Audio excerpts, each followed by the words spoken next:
In this video, I want to show you how I create $1 leads using Facebook ads. Just like this example here, I'm going to go through the exact playbook, my step-by-step process, and the goal is real simple. I want you to copy it. That way you can take it, implement quickly, and hopefully start using this strategy to boost up your lead gen and grow your business as quickly as possible. By the way, if we haven't met yet, my name is Emmanuel. I am the founder and kind of chief talking head over at Square One Group. Really, our mission is to help solopreneurs grow and scale their business using systems. And what I'm about to present to you today has been the best, fastest, and quickest way I've used to really grow and scale out my business to 7 figures, if not more. And the same system and process that we've been using to really help a lot of our private clients really acquire, customers on demand. Okay, so in order for me to show you how to create $1 leads, but more importantly, convert these $1 leads into actual customers, I first need to show you like the whole process in its entirety, the whole kind of psychology and philosophy behind it. So check this out.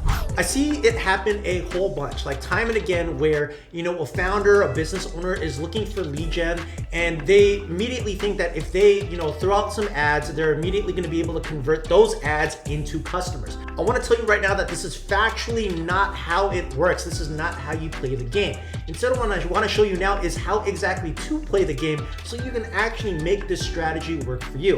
And the best way to explain it is by using the analogy of a seesaw. So let's say on this seesaw, you get a lead. And so let's say this lead weighs 100 pounds. And the idea is that we want the seesaw to swing the other way. So the lead raises their hand. They say, oh my gosh, hey, you know what? I've been following your stuff for a while now. It's making a lot of sense. Hey, let's work together. Hey, I want to give you my money in exchange for the value that you are going to provide me. Well, the way that we do that is very simple, but it's not as instant as most people think. You see, most people tend to think that the minute a lead enters into your world or your universe, you're gonna automatically be able to turn that lead into a customer. Now, here's the problem with that theory and that methodology. One, it's that you have to be able to create know, like, and trust in order to convert a stranger into a customer, and doing that immediately after someone sees an ad, very improbable, very unlikely. Which leads to kind of big idea number 2, and that is, well, there is a technicality where you are able to convert these people, but they fall into 2 categories. Category number 1 is that they are a referral from a friend, family member, or colleague, and because of that, there's already a good amount of goodwill built in. They saw your ad, they recognize your face, they booked the call. Don't mess up the call, you're gonna be able to land the client. And category number 2 is someone that's in distress. Now, we're gonna define distress as good distress or bad distress, but bottom line is they know what they want, they know when they want it, and all you're there to be is not a salesperson, but instead a yes person. Nod your head up and down politely, say that you can do the thing that you said that you can do, and hey, guess what? You're gonna land the client, but bottom line is you didn't close them. They already were waiting to be closed. You just said the right things, and that's how you were able to capture them as a customer. You can't build a consistent and predictable business off of that methodology, off of that theory. Instead, what ends up happening is a business that's very ebbs and flows. 1 month or 1 week, 1 customer, 1 client, another week or 2 or month or 2, 0. And it's up and down. You cannot do that. Instead, what I want you to think about is really focusing on this strategy. The idea here is real simple.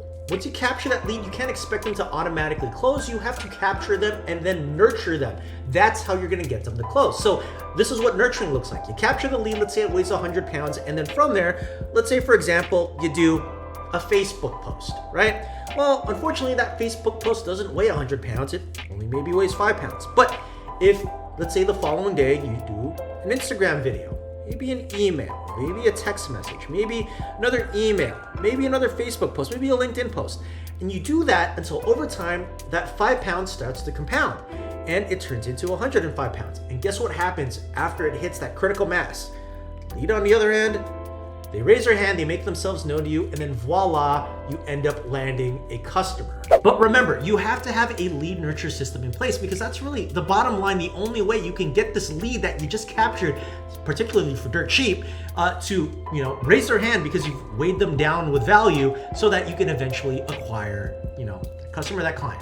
Okay, now that you understand really the methodology behind capturing a lead and then being able to nurture it to actually create the customer, the next piece of information that I really want to get past you in order to really help you understand how this $1 a lead strategy or system works is that you have to understand customer or buyer's intent. Now, the best way I like to explain it is by using this kind of illustration of a pyramid, where at the top of the pyramid is our inflection point, the point at which the prospect decides to purchase our goods or service. Now, in order to get them to that inflection point, typically one of the cool things about understanding, just basic, sales psychology is that dominoes need to fall. A certain sequence of events needs to happen in order to get them to that inflection point. And typically it is very hard to identify what those things are. Well, it used to be very hard to identify what those things are. Now, with the power of like ChatGPT, which I'm going to show you in a second, you're going to be able to identify what those things are pretty quickly. But first, let me explain to you how this works by using a very simple example. Let's say that, you're a real estate agent and you're looking to get more, buyers that are specifically looking for getting bigger homes. Maybe it's an upsizing family. Like, for example, let's just say that, this family, it's a husband and wife and a baby, and maybe they have another baby coming along the way. They maybe live in a 1-bedroom apartment and they're looking to upsize into maybe a house with 2 bedrooms, or maybe it's just the house is just too small. They're living in a 1-bedroom apartment. The kid is growing up and they just need more space. They need more time, to be able to watch the TV, because there's probably maybe 1 or 2 TVs in the house and everyone wants to watch their own show. Or maybe they're just tired of the clutter because they just have so much junk.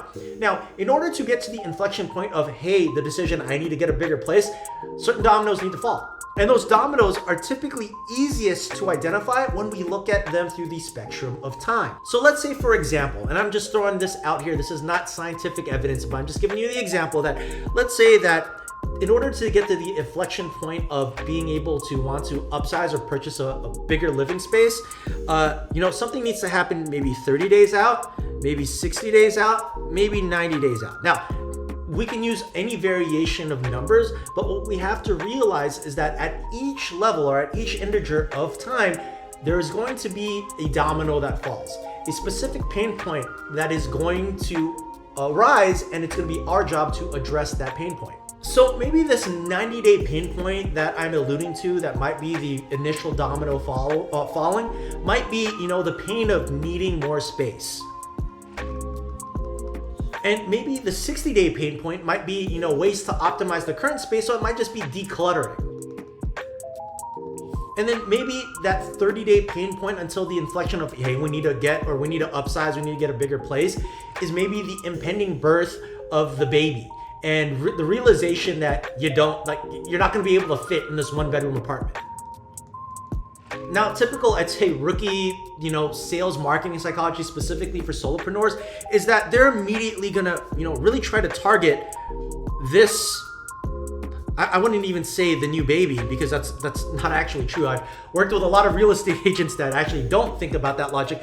They're immediately going to be going after, maybe the family that is already looking.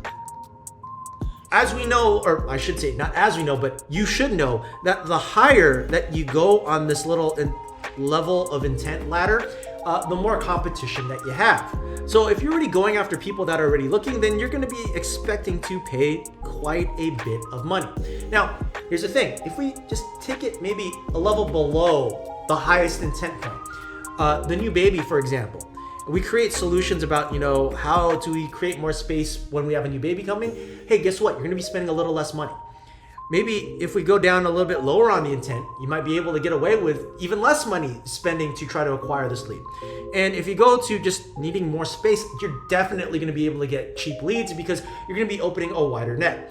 And the idea here is, by understanding that we need to target the people down here as opposed to the people up here, we're going to be able to get our pathway to those $1 leads.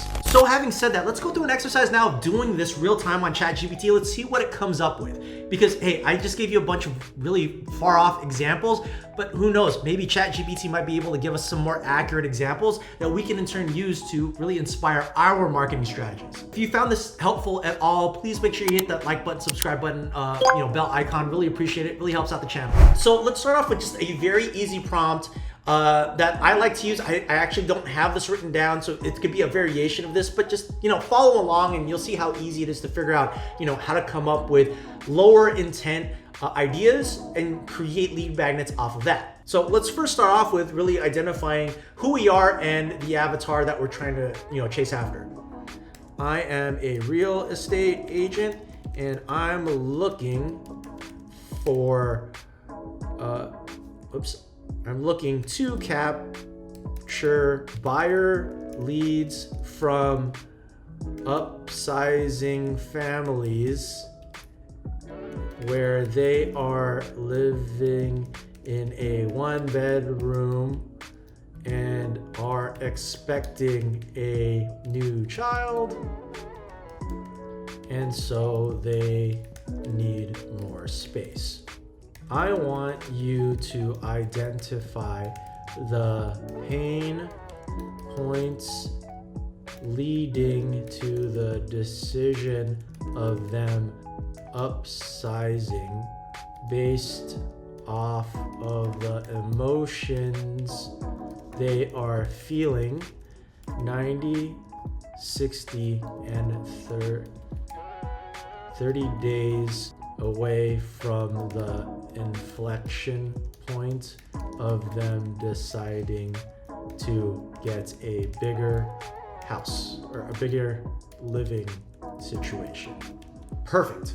Let's see what ChatGPT comes up with. All right, perfect. Now let's kind of take a look at this. So I see this is exactly what we're looking for. 90 days out, maybe the realization that they're limited space, financial concerns, planning for the future.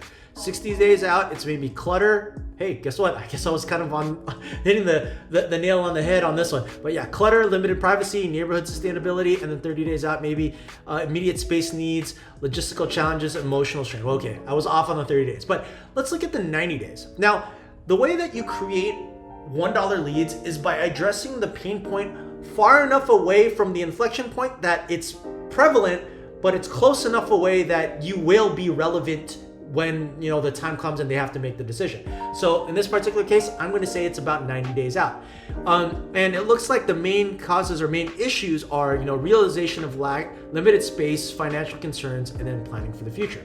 So what I'm going to do next is I'm going to ask ChatGPT, based on the 90-day pain points, can you give me ideas for a lead magnet? By the way, while we're waiting for this to load, I just want to give you the quick kind of heads up. If you're not familiar with what a lead magnet is, it is no more than a very simple solution, typically in the form of maybe a PDF guide, a checklist, a calculator, a little small booklet, a pamphlet. But the idea behind the lead magnet is that we want to provide a solution, immediate value to the consumer that is in pain, something that is very low risk that they can easily and be happy to exchange their contact information for this cool little download. All right, back to these solutions. So it looks like we've got quite a few here. So let's look at some of these ideas. An ebook, a checklist, a guide, a webinar, an infographic, a quiz, a resource list, a budget planner, a case study, and then an email course. Now, personally, I've always been a fan of checklists. So the ultimate checklist, the ultimate upsizing checklist for growing families. I think this is going to be perfect. So then from here, the plan and playbook is really simple. Let's get ChatGPT to create this checklist. So here's my ask. Can you please create the checklist mentioned in number 2? Okay, this is perfect. We now have essentially the content for our lead magnet. Now, the strategy here, after we've established this and got this information, is actually real simple.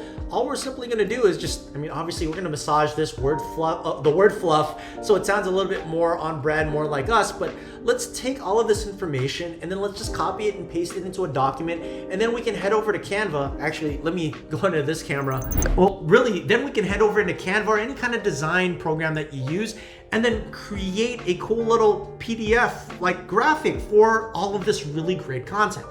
And then from here, the strategy is real simple. We're gonna run ads toward this lead magnet, this cool little checklist guide that we've created. And then through this process, we're gonna be able to easily identify if we've found the specific market need based off of this cool little lead magnet, and people like it, so they're constantly downloading it, and we can start getting a boatload of leads. Or conversely, we're gonna find out very quickly if this doesn't fit like market need. People don't care about this. Then if that's the case, we're gonna go back into ChatGPT, look for another example, or another one of those examples, and then create another asset, another resource, another lead magnet, and run, or create an ad and then run it that way. All right, now I want to land the plane with you real quick, because you're probably wondering like, well, what does this look like in terms of what does good look like? How do you know if it's working, if it's not working? So let me actually share with you my Facebook account so you can see how I'm interpreting the data and how I'm really doing these tests and creating different lead magnets to really try to get those $1 leads. So check this out. Okay, so what you're seeing here is a snapshot of my ad account. And what as you can see, well, you can't really see it, privacy purposes, I blur it out, but we're running a couple different ads. And this is essentially what happened today. I was meeting with my team about today. We were running one ad that was doing really well, or was not doing really well, because it was giving us, $4.50 a lead. Well, granted, it gave us 23 leads, but this is just way over that $1 threshold that I was promising you in this video. So instead, what we're looking at is what other ads did we run with, different other types of lead magnets that actually worked. As we can see here, there were actually 3 other ads that are currently active. 2 of them are getting $2.62, $2.96, which isn't exactly the $1, and one of them is getting us $1.09, which is where we want to be, that $1 lead. Now the idea here, just to quickly recap, is we're going to create a bunch of lead magnets. We're going to run a bunch of ads toward these lead magnets, and through this process we're going to identify what is the market fit, what is not. And once we've identified that, and in this case, as we look in my ad account here, that one that actually fits kind of the market fit, market need that people are actually interested in, that's giving us those cheap cost per leads or cost per results, is this one here. Then essentially, in order to drive down this $1.09 to being under $1, it's real simple. We just now have to start testing the ad creative and the ad copy. Try testing out different versions of the images, of the text, and all that fun stuff. Okay, the big moral of the story, big lesson to take away from this, just to kind of surmise everything, is you have to run a bunch of ads to figure out which ads are going to give you the cheapest cost per result or cost per lead.